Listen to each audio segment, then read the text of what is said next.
And welcome to Faith in Media Emerging Leaders podcast, another episode. And we're really happy to be here today. You know, one of the important parts about what we talk about in these podcasts is recognizing how faith in media it's a worldwide thing. There are faiths all over the world who would be better represented in mainstream media. And many of them are looking for ways to be able to make that happen. So today, I am really happy to have a great friend and a guest here with us. Chris Sariego directs PR and marketing for Family Theater Productions Media, and they are found on Hallow, which is the #1 prayer app in the world, PBS, EWTN, Minnow, YouTube, and Fathom Entertainment, and Formed, which is a Catholic-based app. Chris is a 3-time Emmy winner, 5-time Gabriel winner, and 4-time Christopher Award-winning communicator, first as a newspaper and magazine journalist, and then a PBS documentary producer, writer, director, a Hollywood screenwriter, and then a 15-year PR and marketing director. Previously, Chris was a PR and marketing director for St. Vincent de Paul of Los Angeles, which is a Catholic charity serving the poor and homeless of Southern California, where he also won a Gabriel Award for a documentary on the society. Finally, Chris was also co-chair of the National Vincent de Paul Communications Task Force, implementing best practices at the charity nationwide. At Vermont PBS, he won 2 Emmys and was nominated for a 3rd for his documentary work as a producer, writer, and director. Chris has a BA in journalism from St. Michael's College in Vermont, and he is married with 4 amazing children and resides in Southern California. Chris, it is so good to have you with us today. What do you do in your spare time? Not much. Not much. After People ask me if I have hobbies. I say no. I'm happily married with 4 children. And I was wondering how all of that fit in, and I'm just going to go off script just for a moment. I understand you were a volunteer EMS person, firefighter person in your community for a while as well. Is that correct? That's true. Well, I mean, this is a bit of a segue, but the college I went to founded the first volunteer fire department, college volunteer fire department in the United States back in 1969. So I was a volunteer EMT with them for 4 years. And later did it professionally and then started my journalism career. Wow, you were a handy person to have around with a background like that. That's amazing. I was, yes. My CPR card is still good. Well, there you go. Well, that's good. Well, thank you. I'm getting a little worried about that. The hair is getting grayer, so I appreciate having you here. Well, Chris, the big thing that we wanted to talk to you about today is your current involvement with an organization called Family Theater Productions. You're right on the Sunset Strip, as they call it, in Los Angeles, right in the center of everything. Tell us a little bit about Family Theater Productions, if you could. Its history and just what it is, what it's about. Certainly. So Family Theater Productions has very humble origins in a cottage in Ireland. So Father Patrick Peyton, who founded Family Theater, was born one of many children in an impoverished family. His father had, like so many Irish, had gone to England and worked as a laborer, as a stonemason, came back, was able to take the money he had earned to buy the family farm. He actually was crippled by that experience, and so really his wife and children worked the farm to keep the family going. But they were a family deep in faith, and every night they would kneel by the cottage hearth, and they would say a Catholic prayer known as the Rosary, which is a look at the different aspects of Christ's life. So Father Peyton grew up in this very fervent Catholic environment. He wasn't much of a student initially. He wanted to become a priest in Ireland and was turned away by the seminary. So, like so many of his the children in the family, he immigrated to the U.S. As opportunities were very lacking in Ireland. So he and his brother Tom came over. He harbored hopes of becoming a millionaire. What happened is he ended up working as what's called a sacristan in a Catholic church in Pennsylvania. So it's a glorified name for someone who takes care of the church. Okay. So he was doing that job, and a congregation of Holy Cross priests came to preach a mission at the church.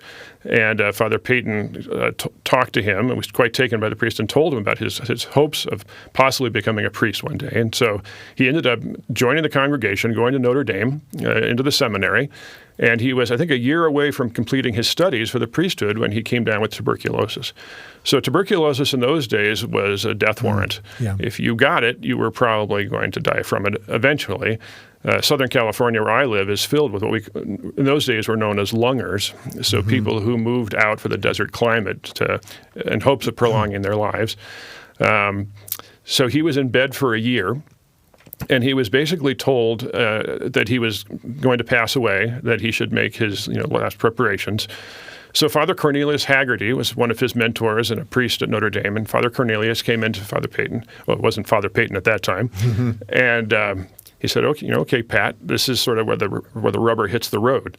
Like if you have this deep faith, which I know you do, you need to pray and ask God to help you. And he said, so Catholics have a great devotion to Mary, the mother of Jesus. And he said, go to Mary. Ask her to pray for you, to intercede for you, for your healing from this. And and if you have a great love for her, which I know you do, she will listen to you. So all of us, myself included, have these moments, where if we have a faith life where it seems like everything can hang by a thread on what's going to happen next in our faith life.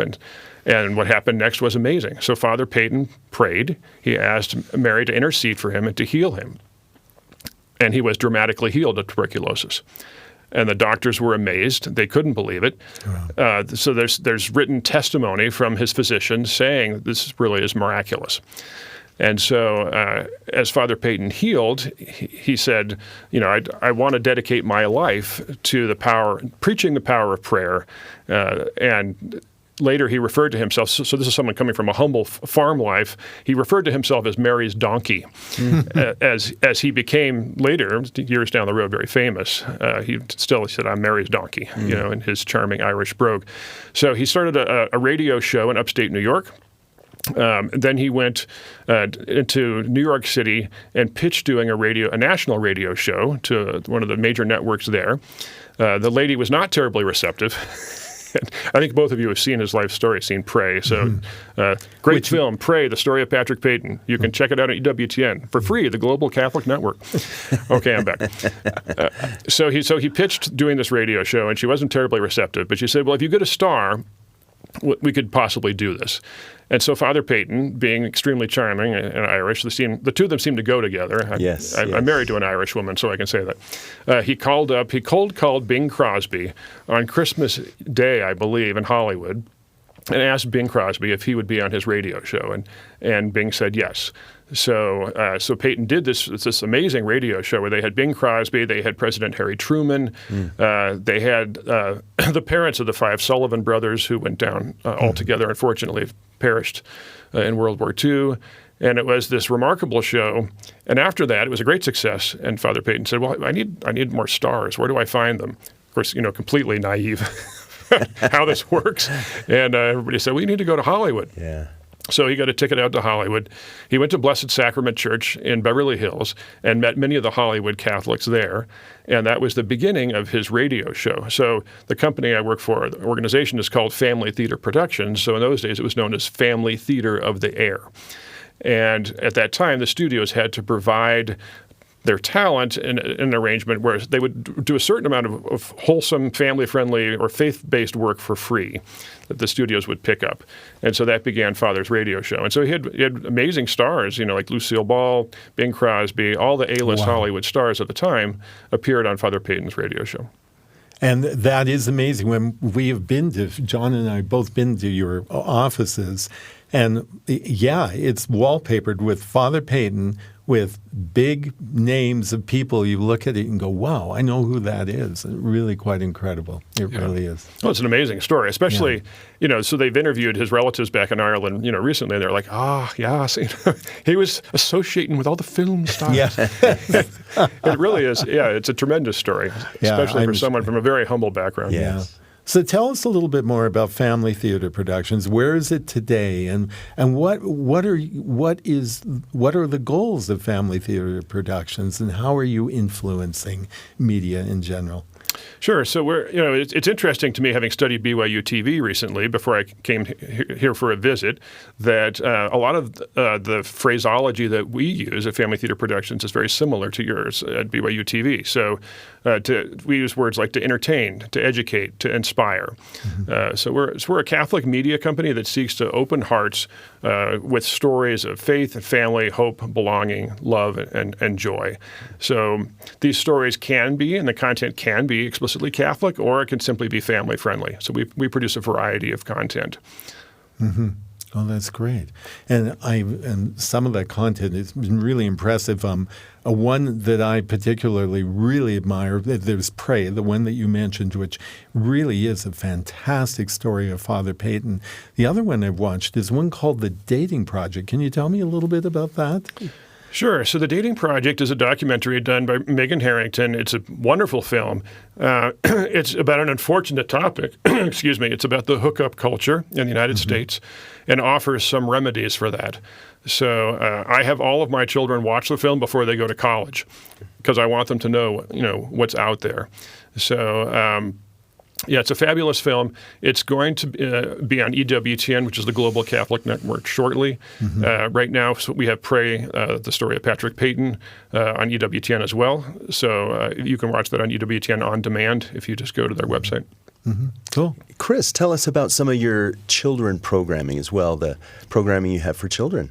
Sure. So in recent years, just the last few years, we've made sort of the segue into kids programming. We actually started years ago with a Catholic, what we call catechesis series, which was called called Catholic Central. So Catholic Central has a Spanish language twin, Lente Católico, and we created those for children to teach them the Catholic faith. They're short, funny videos, like 6 minutes long.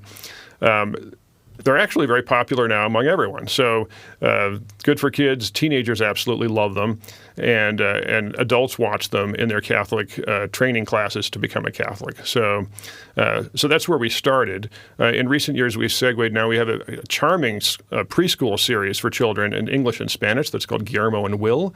So those are delightful little episodes that two little worms, Guillermo and Will, who are learning about God's world together. They're really sweet. I wish I had small children still so they could sit down and watch them. So they're on Minnow, which is the number one kids Christian platform. And the other series we recently started on, Hallow and Formed, is called Chime Travelers. So Chime Travelers is based on a series of books written by author Lisa Hendy. And in the series, these two 11-year-old twins travel back in time to meet Catholic saints and to learn life wisdom and spiritual wisdom from them. So Hallow is a very popular, it's the number one Christian prayer app on the planet, and you can check us out there in the children's programming. Yeah, Jonathan Romy and Mark Wahlberg, right? Yes. We see them a lot on ads for Hallow. That's great.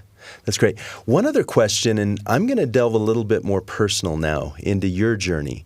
Tell us a little bit about your faith journey, why you pivoted from, your EMS occupation, or may have been a hobby. I don't know if it was an occupation or a hobby, but into what you're doing now. Did you feel called? Was there a certain incident, or did you kind of always have that trajectory? So I am fortunate enough to be a cradle Catholic. My mother was a convert to the faith. And I think if you have a parent who's a convert, they are extra zealous. And my father was a cradle Catholic. So one of the greatest gifts that my parents gave me was the gift of my faith. Mm-hmm. And I have seen over the years just with great gratitude how if you have a faith life, and this is certainly true for your faith or for other faiths that are strong, that it keeps you in the storms of life. It's really a great blessing. So in terms of my days on EMS, I was a volunteer EMT while going to college. So I ran 100 hours of ambulance duty a week, so 3 days a week, 3 nights a week while I was getting my journalism degree. When I graduated from college in the state of Vermont, I worked as a print journalist. Fun years. I was talking to Rod last night about a PBS. So I also worked for the PBS affiliate for 6 years, doing documentaries. I worked on an Around Vermont show for 2 years, so in California we have something called California Gold with Huell Hauser, which is where Huell visits these interesting characters and tells their stories. So that's basically what I was doing in Vermont. Fantastic time, great going out into a bucolic community and meeting these wonderful characters.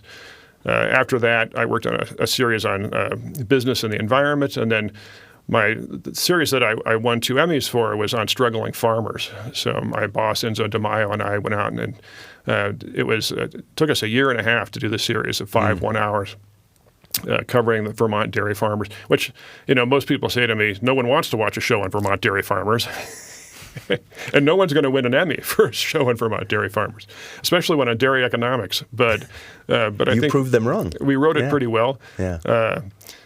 I'll tell you about my faith life. So I was a Cradle Catholic. I went to Mass on Sunday.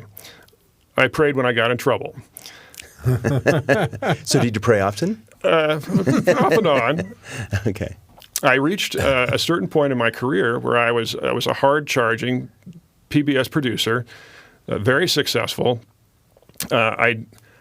I didn't connect well with women. I think probably because I was working 15 hours a day. That'll do it. But so I went to Assisi, Italy, and I have always had a great devotion to St. Francis of Assisi. So Catholics have these friendships, with saints, with people who have lived lives of heroic virtue. And we believe that we can ask them to pray for us. So I knelt at St. Francis's tomb in Assisi, and I asked St. Francis to help me find a wife. I didn't pray to become a nicer person. I didn't pray to become a better person. I didn't pray to have a deeper faith life. I was just looking to get married. So you have to be careful who you pray to, because I asked for his assistance. And St. Francis, as a pivotal part of his conversion experience, was he almost died in a very significant illness and was very sick for about a year after he went into captivity during some wars and during his life. So a year later, I got viral pneumonia, and I nearly died, and I was in bed for 3 months, and it was a year before I was really well again. But during that illness, I had a very profound experience of God's love for me. And I also felt that part of that experience was that God was a little disappointed in me, that perhaps there was more that I could be doing. And I also found during that illness that I had a feeling of the one thing that mattered was not Emmys or my next series or my to-do list, which I was terribly fond of. I'm still terribly fond of to-do lists. Yes. It's one of the things I do in my job. But that what mattered was giving and receiving love. That when we get to heaven, and so I'm a Catholic, I believe in purgatory, which is where we're purged and cleaned up before we get to heaven. So I'm going to purgatory because that's just the way that's what we're probably looking at. But when I get to purgatory someday, that I'll be known there by how much love given and how much love received. So these were great experiences. It's not something I wanted to do. No one enjoys being ill. But it was transformative for me. So I came out of that illness and I began to pray every day. I began to meditate every day. I really resonate with the CEO of Hallow, because Alex there has talked about similar experiences in his life, where God becomes real for you and you really have a need for God. You have a need for your faith. I also made some other life changes. I became into working out and diet and exercise and all those fun things. But eventually I started going to daily Mass, which is something that Catholics can do on a daily basis, not just on a weekly basis. So 5 years later, I walked out of daily Mass one morning, I went around the corner, and I just had this intuition that I had finally learned how to give and receive love. And a month later, I met the woman who would become my wife. Wow. So you've just heard, you've just heard my conversion story, which is from someone who was a practicing Catholic, but needed to go deeper. Yeah. I think that's a common thread where, if you are, I like the term cradle Catholic. We say we're born in the church, and I always think, well, I've never seen anybody in labor in the church, but that's the term that we use. But to mean that we're lifetime members of our faith, and I've heard many LDS people say something very similar, where you need to have at least one of those experiences where you really become converted, because being even though you're born with that opportunity, or a cradle Catholic, that seems to be a common thread. And I love those stories. I think for each of us, there's that point in our life where we think, am I serious about this? Am I really going to do this? And do I really believe it? So. Yeah. I think a lot of our Protestant brethren would call it born again. Exactly. Very similar. Exactly. Chris, I'm interested in your decision to work in media. This is something that John and I talk about a lot, about people of faith who decide to enter into the media industry. And even more impressive, I bet you are over 25 years old. And so that means you've probably been in the media industry for a while. Tell me about your decision to work in media and just reflect for a couple of minutes on, have there been times that have been difficult? Have you felt like that has worked against you and especially your faith? Sure. So I had some very interesting examples growing up. So my mother is a writer of books on Catholic saints. So you can Google her, Patricia Treese, and she's had like 15 books published in 5 different languages. So that was Mom. My father was in television production. So he had started out, he was the son of a welder from Compton, California. He went to UCLA, majored in film and television, worked his way up the ladder, and has spent the last 15 years of his career as the VP of television production at Universal Studios, producing a lot of their gold-plated TV. So Simon & Simon, Magnum P.I., Murder, She Wrote. Wow, amazing. Classic so programming. So this was very like close to you then, okay. I like to say that I'm sort of like my parents, split down the middle, and that I got all the production from Dad, and Mom, the writing skills and the Catholicism and that sort of stuff. So I had a very interesting childhood. I would play on the back lot at Universal Studios, in the Old West set, or I remember wandering in the Forum set back there and opening a door and seeing a nest of raccoons on some of the hay that they had there. Playing ball in the little Europe set. My dad would take me at times on shoots or scouting. So I had this childhood experience of like, wow, people get paid to do this? Yeah, incredible. This is really neat. This is a fun way to make a living. But when it came time for me to sort of figure out what I was going to do with my life, I narrowed it down by most of the things I was bad at. So I wasn't terribly good at science or mathematics or those sorts of things, but I was really good at writing. And I discovered my senior year of high school that I had an ability to take boring information and to make it interesting. So, which is something that I've done throughout my career, is to take stuff that's kind of dry and hopefully make it entertaining or interesting. So I went to college, majored in journalism, and that was sort of the plan. I was planning on becoming a journalist. So my senior year of college, I realized I needed to do this thing called an internship, which they do these much younger these days. So I went down to the internship office and I did the test and read the binder, and I narrowed it down to 2 things that I was interested in. I was very interested in marketing, and I was very interested in a television production internship at the PBS affiliate down the street. If I went into marketing, I had to wear a suit and tie. And I didn't want to do that. Yeah. So I was like, okay, I guess I'll go check out the TV station. And now this is sort of, now that I'm in marketing and I look back at this and I think if someone had told me I could make 5 times as much money working in marketing. Where's the suit? Yeah, exactly. Bring the suit on. By 20 ties. That said, I had an amazing experience at the PBS affiliate. For the first time in my life, I was creating stories, not just watching my father creating stories, and I was writing and producing and directing. Because the internship there, you weren't getting coffee. My first day, Enzo, my boss, walked in with a stack of 3/4 tapes and said, all right, the last intern shot this. We need to write into a show. So he brought me into a booth, gave me a sheet of yellow line paper, put a line down, said, all right, so your audio is going to go on this side and your video is going to go on this side. And here's where you put your narration. Here's how you do this. So, got any questions? I was like, no. And I watched all the tapes, and then I began roughing out a script. And a month later, I had a show on TV. Wow. So it was a fantastic internship. And then after that, I was sent out to direct and produce in the field. So I was out there with a very gruff cameraman who'd been a door gunner on a helicopter in Vietnam, a wonderful guy named Ron, and a sound guy. So Ron was twice my age, and I'm there, 22 years old, trying to direct. really didn't know how to direct. But Ron very kindly taught me. He didn't tell me he was teaching me, but he would suggest certain shots, and then we would go back at the end of the day and we would sit in the booth and we would look at the footage together, and he would gently show me what I should have asked for and what he had shot. So that was the beginning of my storytelling career. And I had an amazing time at that affiliate, and I was there for 6 years. But I also had this hankering to come and try to make it, and I'm sure many of your students feel this way, in big time, which was New York or L.A. So I would get up, the last few years of the PBS affiliate, I would get up early in the morning and I would write screenplays. So in the 90s, there were all these silly books about how much money you could make as a screenwriter in Hollywood and how glamorous this was and how fabulous. So I would get up at 5:30, I would work on screenplays for an hour and a half or so, and then I would go off and do my day job.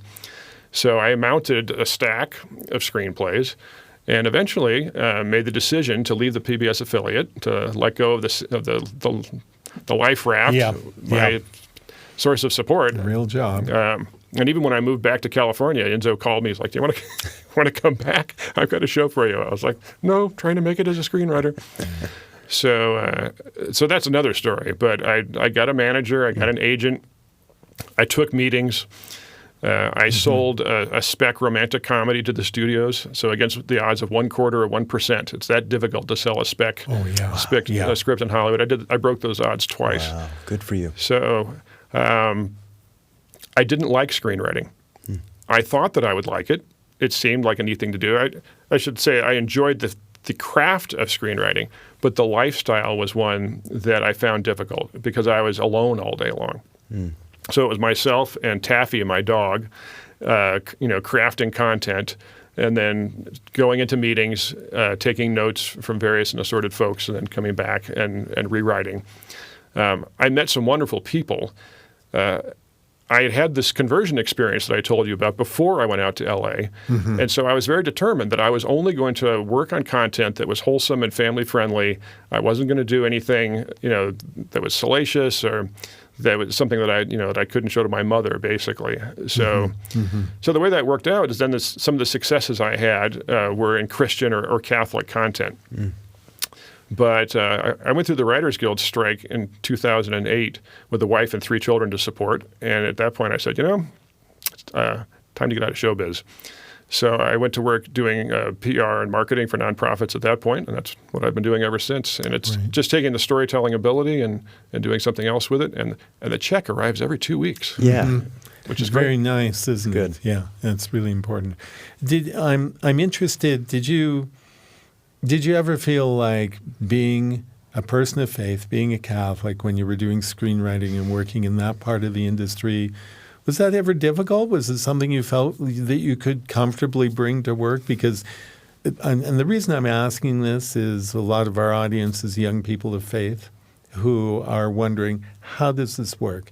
Can I manage to still be a person of faith and be successful in an industry that is notorious for not being really a great incubator of faith, to put it lightly? Yeah, that's a great question. And unfortunately, my answer may or may not be helpful to them. So my agent was known as the Catholic agent okay. in All LA. Right. And interesting. I networked my way. Now, ironically, she was working at an agency that was mostly filled with folks who were Jewish.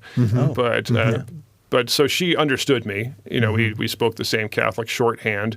She knew only to pitch me to folks, who would be pretty congruent with what I was doing. Not all the time. Right. I was fortunate enough, I think, that I say fortunate with some irony, in that I did, like I wrote a Law and Order, that spec script that I still think was pretty darn good. But and I got it to a very significant person there, and they turned it down. So I felt like, strangely enough, I kept having these opportunities in my career where I would make it to these pretty high levels and submit material that either that wasn't successful. It seemed to me that God, in my case, kept pushing me towards what my goal had always been, which was to work on content that was faith-based. So now, for your graduates, how much of that content is there? Well, there's not a tremendous amount. You have to you have to pick your stations. But we can talk about what happened with the Passion of the Christ and the explosion of content after that, which certainly had a measured importance of great significance on the industry. What I appreciate hearing in your story, I'm already hearing two key people that either the Lord brought to you or you found them. There was Ron, who really sounds like a mentor figure in your life, which I think this is something that we feel is so important. Very important. New people coming into the industry is being able to have that mentorship opportunity. And then your agent that you're describing as well. How many Catholic agents are in Hollywood and are really wanting to respect that as well? So interesting how those people come into your path. So that's great. Let me ask you a question about what you feel, Chris, the role of faith is in media. I mean, we're recording this in the first half of the year, 2026, so we might talk about Passion of the Christ going back decades, but there are some recent movies, films that have come out that maybe represent the Catholic faith in a way that is great and other ways not so great. But faith in media in general, if we talk about it from a universal perspective, do you have a take on that, just an opinion? Well, I've got, we could talk all day about this subject. So unfortunately, as a student of film history, I know a lot about how faith is interwoven, with the film industry. The early talkies were so outrageous that the Catholic Church was brought in to form a code, the Hays Code, about what could be shown in films. So, and that went on until the 70s. The faith life, I would say, for Catholics, we had some great portrayals, like around 1947 with Going My Way, where Bing Crosby played a Catholic priest. It was quite flattering. It seems in the years that followed, then the sword and sandal epics of the 50s, which weren't explicitly Catholic, the Ten Commandments, those sorts of films. In the years after that, it seemed like mostly faith was represented in television or films. Usually when someone died, there would be the burial scene, or occasionally somebody was being married. One of my personal favorites was Hill Street Blues, which we have seen, and no one younger than us has probably seen. But in the pilot of Hill Street, the police captain has done something of morally gray that's probably for the good of society. And the last scene of that pilot, he goes to confession. And yes, it's going to be a very interesting conversation.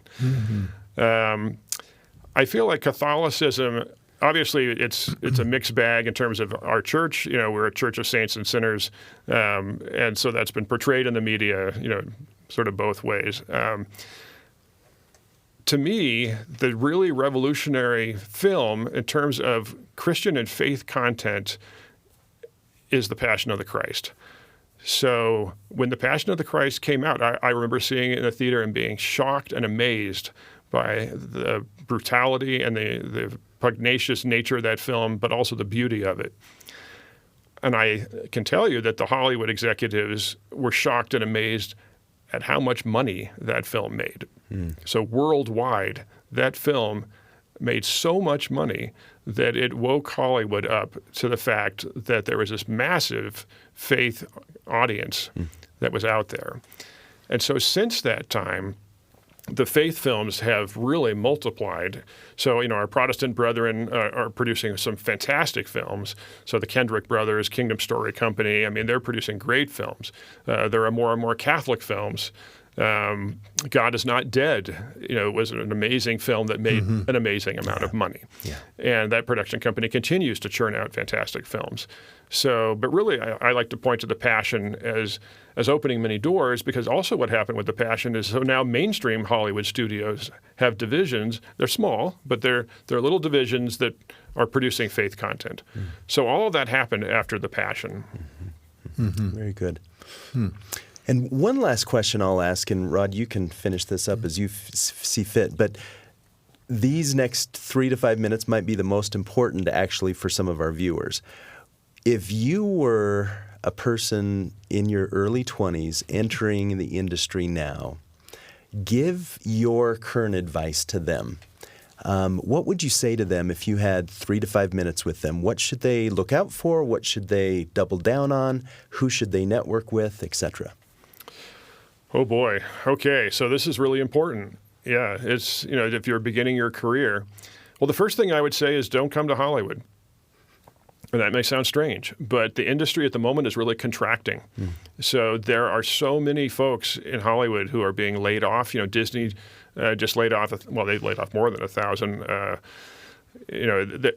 So there have always been contractions and expansions in Hollywood. But at the moment, I wouldn't recommend coming to Hollywood. So I guess that's number one. Number two, there's still all sorts of wonderful content being created around the country. Yeah. And you can certainly go work in different capacities for that. Online, of course, is kind of the place to be these days. So BYU TV, EWTN, they're all starting their streaming, or not starting at this point, but streaming is becoming more and more important. So if you can work in that capacity, that's important. And I would also tell your viewers what I say to my children, which is 15 minutes early is on time. A good attitude will get you everywhere. If you're positive and no job is too small and you're willing to do whatever is necessary, you're going to be noticed and you'll have opportunities for work. Excellence needs to be consistent. Make sure that everything is perfectly spelled in the things that you're turning in. Follow instructions. If people ask for something, make sure that you deliver it and you do it in a timely manner. This may sound like very basic stuff, but I think it's something that I stress with my interns. It's something that I stress, with my own children, that you need to be mindful of these basic things. The other thing is, I would say, try to take a joy in storytelling. Yeah.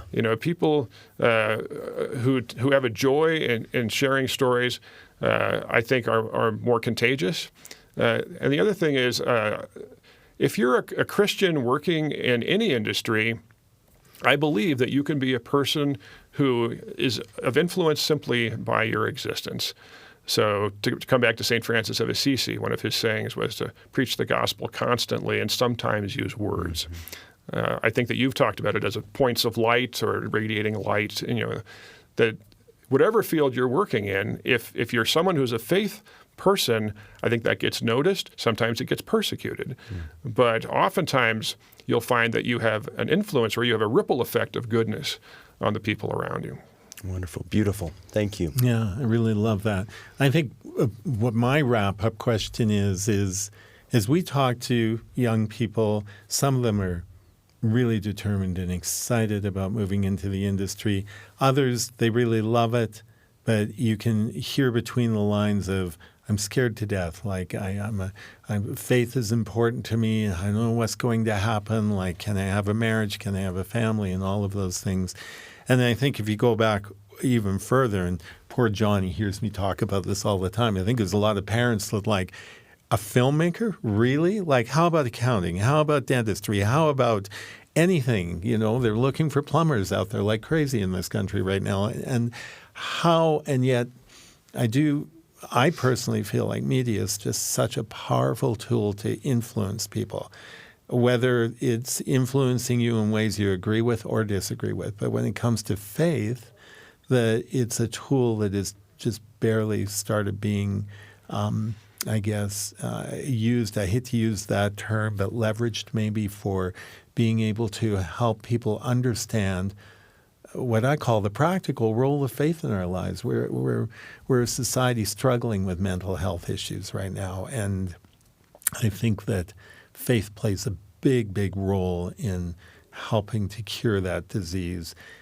and media could play a big role in helping get that message across.